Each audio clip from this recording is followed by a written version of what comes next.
అయితే ఇక్కడే వంట చేస్తారన్నమాట. చూడండి, పని చేసే వాళ్ళందరూ ఇక్కడే. మా ఊరి పెద్ద మనిషి అతనే పెద్ద మనిషి. వంట చేయడానికి అయితే పొయ్యి గట్రా అన్ని రెడీ చేశారు.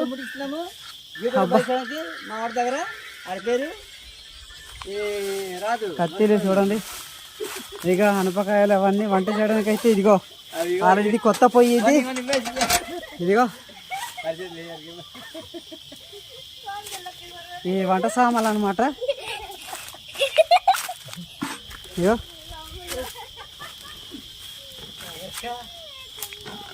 ఇక మామిడికాయలు ఏదైనా కోతిలాగా తింటాడు అనమాట. చూడండి, కర్రలు తీసుకొచ్చేస్తున్నాడు. ఏడో కారం, నూనె పేగుడు కారం తీసుకెళ్ళేదట. ఇక బెండకాయలు, కరంపొక్కు,